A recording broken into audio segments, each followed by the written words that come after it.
Saudara, Komisi Pemberantasan Korupsi telah menetapkan kasus dugaan korupsi terkait kuota haji era Menteri Agama Yakut Khalil Qomas naik ke tahap penyidikan. Namun hingga kini belum ada penetapan tersangka. Apa yang menjadi pertimbangannya? Sudah bergabung bersama kami juru bicara KPK Budi Prasetyo dan peneliti Pusat Kajian Anti Korupsi Pukat UGM Zainur Rohman. Selamat pagi Mas Budi dan Mas Zainur. Selamat pagi Mas Terima kasih. Mario, Mas Zainur, Mas selamat Budi, pagi. Mas Zainur sudah bergabung di Dialog Sapa Indonesia Pagi pada hari ini. Saya ke Mas Budi terlebih dahulu. Mas Budi, setelah deretan aksi yang dilakukan oleh KPK masuk tahap penyidikan, penggeledahan, apa update terbaru terkait dengan dugaan kasus korupsi kuota haji ini? Ya, Mas Mario, penyidik tentu nanti akan mendalami dari hasil penggeledahan yang sudah dilakukan dalam sepekan terakhir, di mana dalam penggeledahan tersebut KPK menemukan beberapa dokumen yang diduga terkait dengan perkara dan juga barang bukti elektronik yang tentu nanti juga akan dibuka dan dianalisis dalamannya begitu, sehingga nanti bisa memberikan petunjuk dan juga bukti-bukti yang dibutuhkan oleh penyidik untuk mengungkap perkara ini. Di samping dokumen dan barang bukti elektronik, penyidik juga telah menyita beberapa aset baik dalam bentuk kendaraan maupun aset-aset properti. Tentu ini juga menjadi langkah awal penyidik untuk aset recovery. Di mana kita ketahui kerugian negara dari hitungan awal penyidik adalah lebih dari 1 triliun. Artinya ini jangan sampai hanya berhenti di angka, tapi juga harus ada upaya optimal untuk mengembalikan pemulihan keuangan negara. Begitu Mas Mario. Oke, yang mengejutkan kemarin juga KPK menggeledah rumah mantan Menak Yakut Khalil Qomas. Mas Budi, apa sebenarnya yang ingin dicari dari rumah mantan menteri tersebut?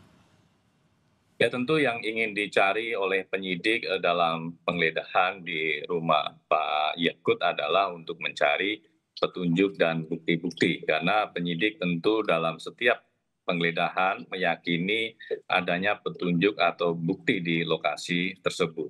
Nah, selain penggeledahan di rumah Pak Yakut, penyidik juga melakukan penggeledahan di salah satu biro perjalanan haji ya di MT ya, yang berlokasi di wilayah Jakarta. Nah, di sini penyidik juga mengamankan beberapa barang bukti. Namun demikian di lapangan penyidik ternyata menghadapi beberapa kendala dan di sini tim langsung melakukan evaluasi dan jika para pihak diduga atau terbukti melakukan upaya-upaya perintangan Penyidikan ataupun ya?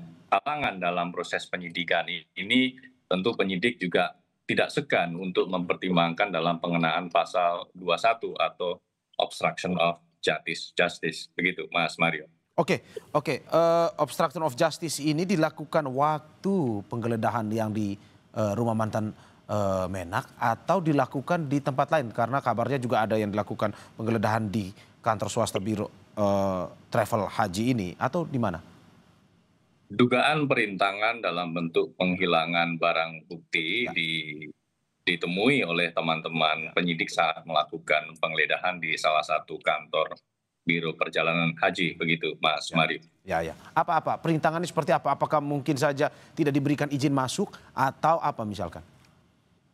Di sana ada upaya-upaya penghilangan barang bukti yang dilakukan oleh para pihak tersebut, Mas Mario. Oke, sebelum saya ke Mas Zainur, saya terakhir Mas Budi, saya ingin bertanya, apakah dari tempat-tempat yang dilakukan penggeledahan kemarin, apakah ini KPK secara kita bisa bilang implisit lah mau bilang ini yang terindikasi dugaan korupsi kuota haji? Ya, dalam penggeledahan tentu penyidik sudah mempertimbangkan di mana lokasi-lokasi yang diduga keberadaan dari barang bukti atau petunjuk itu berada, begitu Mas Mario. Sehingga dalam rangkaian penggeledahan kalau kita melihat secara utuh, penyidik tidak hanya melakukan penggeledahan di biro perjalanan, tidak hanya di rumah Pak Yakut, tapi juga penyidik melakukan penggeledahan di Kementerian Agama. Tentu di sana penyidik meyakini dapat menemukan dokumen-dokumen ataupun barang bukti elektronik yang itu nanti bisa menjadi petunjuk bagi penyidik untuk mengungkap perkara ini. Oke. Demikian halnya penggeledahan yang dilakukan di beberapa rumah milik ASN di Kementerian Agama. Tentu itu tujuannya adalah untuk mencari barang bukti ataupun petunjuk yang dibutuhkan oleh penyidik dalam mengungkap perkara ini. Berarti belum tentu ya mereka punya potensi besar untuk misalkan karena ini sudah masuk penyidikan menjadi tersangka. Mereka-mereka yang digeledah ini belum tentu juga, Mas ya? Belum tentu, karena Oke. kebutuhan dari penggeledahan Ya. adalah untuk mencari barang bukti dimaksud, Mas Mario. Oke, Mas Zainur, bagaimana Anda melihat langkah berikutnya dari KPK? Penyidikan ini sudah mulai melakukan penggeledahan di beberapa tempat dan sudah menemukan barang bukti ya. Tadi sudah ada cerita juga ada perintangan penyidikan dan lain-lain. Tapi bagaimana Anda melihat secara umum apa yang dilakukan oleh KPK ini?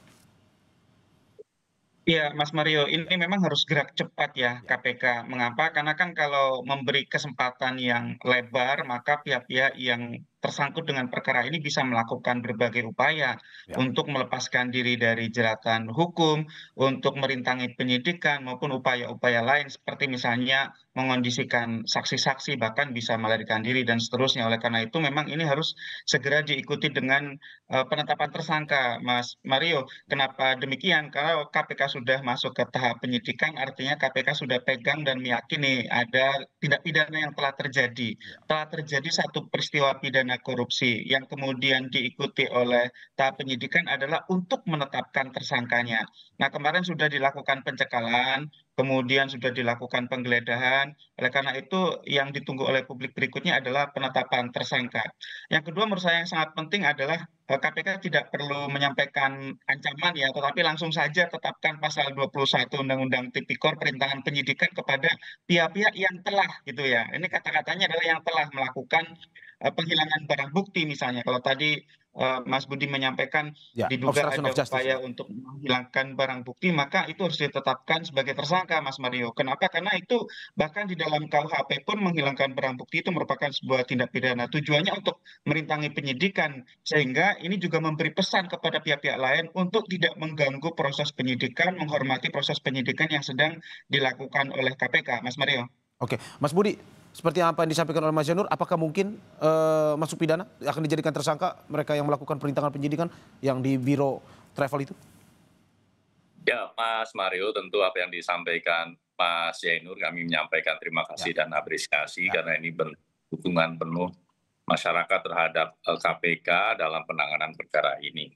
Ini sedang kami pertimbangkan di mana penyidik memang di lapangan betul-betul mengalami adanya kendala tersebut. Tentu nanti akan dipertimbangkan apakah kemudian penyidik Ya. akan mengeluarkan pengenaan pasal 21 tersebut begitu, Mas Mario. Oke, oke. Mas Budi, ini saya masuk lebih spesifik lagi terkait dengan apa yang disampaikan oleh KPK beberapa hari lalu.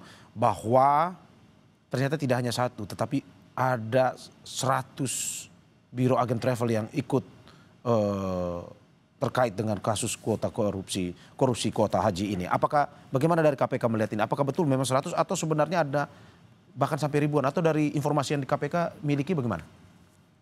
Ya, Ya, Mas Mario, jadi kami dalam kesempatan ini tidak memberikan angka spesifik ya, datanya ya, ya. begitu ya, tapi memang biro jasa yang diduga terlibat ya, terlibat dalam artian adalah sebagai penyelenggara dari perjalanan ibadah haji ini memang banyak ya, karena memang dari kuota tambahan sebesar 20 20 ribu. ribu Ya, yang kemudian di-split menjadi 10 ribu, di mana 10 ribu adalah dikelola untuk haji reguler yang ya. mana pengelolanya adalah Kementerian Agama, kemudian 10 ribu lagi dikelola oleh swasta ya, para biro perjalanan ini. Nah, 10 ribu yang dikelola oleh biro perjalanan ini kan kemudian di plotting ya, Iya, dibagi kepada para biro perjalanan melalui asosiasi iya. ya, melalui asosiasi. Nah, di situ kita akan melihat plotting-plotting tersebut termasuk bagaimana pola yang dilakukan dalam penyelenggaraan ini. Karena informasi yang kami terima juga dengan harga yang cukup tinggi ya terkait dengan kuota khusus ini, Ya. ada beberapa pihak yang mengatakan bahwa fasilitas yang diterima standarnya adalah standar reguler. Nah, tentu ini juga menjadi perhatian bagi penyidik. Demikian halnya dalam penghitungan keuangan negara. Tentu ini juga akan menjadi salah satu poin ya dalam menghitung yang akan dilakukan nanti oleh teman-teman di BPK. Begitu, Mas Mario. Oke, Mas Budi, apakah betul katanya ada perantara yang menjembatani antara Kementerian Agama dan juga travel ini untuk memuluskan terkait dengan eh, dugaan adanya permainan di kuota haji ini? Itu masih kami dalami, Mas Mario. Demikian halnya terkait dengan asosiasi-asosiasi yang di sini berperan melakukan plotting terhadap kuota khusus ini kepada para biro perjalanan. Termasuk kami akan dalami juga terkait dengan dugaan aliran uang Ya. dari para biro perjalanan ini kepada pihak-pihak tertentu. Nah, semuanya nanti akan kita lihat pola dan konstruksinya seperti apa, sehingga sebagaimana tadi disampaikan Mas Zainur, dari bukti-bukti dan petunjuk tersebut KPK secepatnya akan menetapkan siapa saja yang bertanggung jawab, siapa saja yang kemudian menjadi tersangka dalam perkara ini. Oke, kalau Mas Zainur, sebelum saya ke Mas Zainur, saya ke masih Mas Budi, kapan sebenarnya waktu mereka mungkin saja akan dipanggil atau dipanggil lagi? Misalkan Menteri Yakut atau mantan Menteri Yakut ataupun Biro Perjalanan Haji. Dari KPK kapan akan mungkin memanggilnya? Secepatnya Mas Mario, karena memang dalam tahap penyelidikan KPK juga telah melakukan pemanggilan dan permintaan keterangan kepada para pihak-pihak tersebut. Kemudian begitu naik ke penyidikan ya, di mana KPK mengeluarkan sprindik umum, artinya belum ada tersangka. KPK kemudian melakukan penggeledahan ya di beberapa lokasi. Tentu dari hasil penggeledahan yang telah dilakukan tersebut, KPK nanti tentu akan melakukan konfirmasi kepada para pihak yang terkait. Nah, dari puzzle-puzzle keterangan ini, itulah yang nanti akan membentuk suatu konstruksi, yang membentuk suatu alat bukti untuk penyidikan perkara ini. Begitu, Mas Mario. Oke, saya ke Mas Zainur. Mas Zainur, ini seperti Anda bilang tadi, ini KPK sudah mulai melihat ataupun melakukan gerak yang lebih cepat dalam kasus korupsi kuota haji ini. Bagaimana Anda melihat bahwa ternyata tidak sedikit pihak-pihak yang ini terlibat dalam dugaan korupsi kuota haji ini?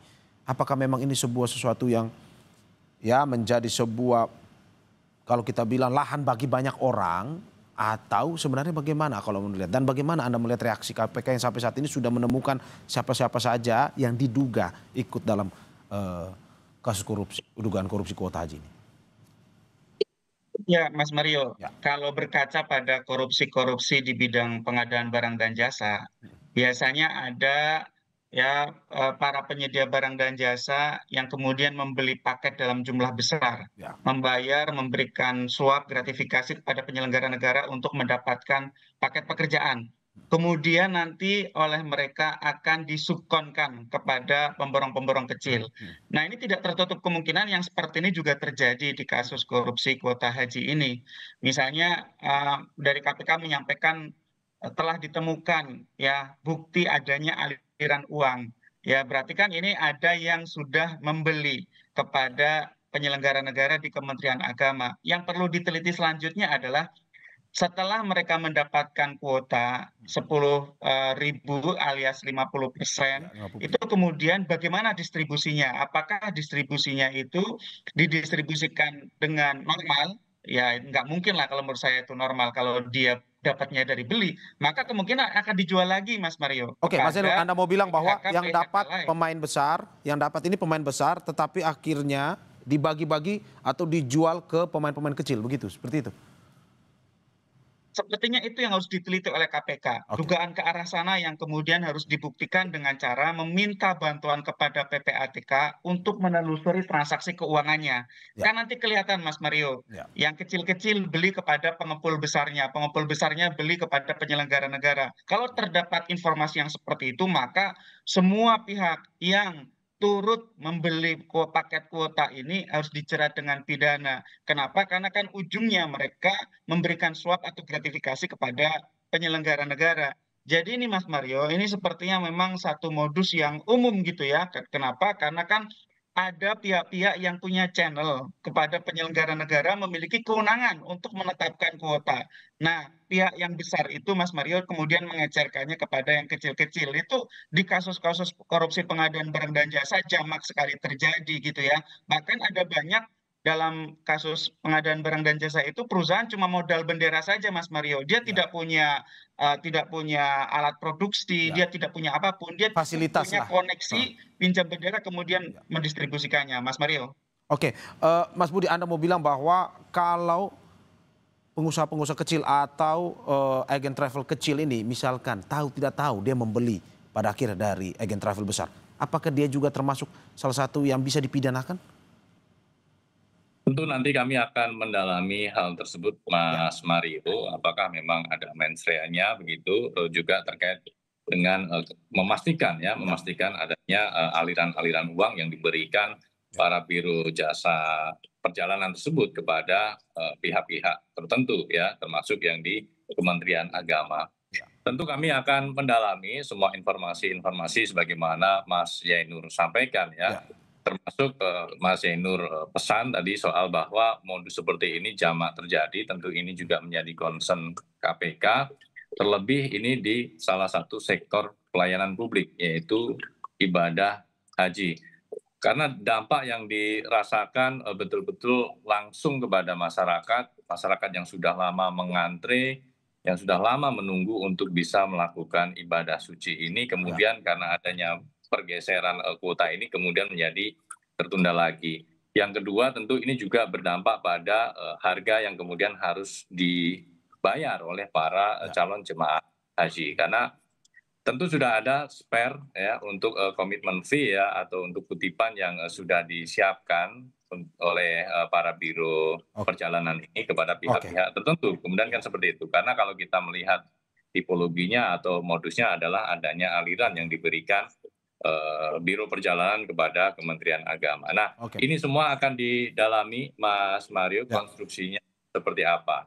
Oke, dan Mas Budi, pertanyaan lanjutan saya bahwa ini seturut dengan apa yang disampaikan oleh KPK kemarin terkait dengan komitmen fee itu, katanya ada pihak di Kementerian Agama yang menerima puluhan hingga ratusan juta rupiah. Apakah benar itu sudah masuk dalam yang diketahui oleh KPK? Tapi sebelum Mas Budi menjawab, kita saksikan usai jeda berikut.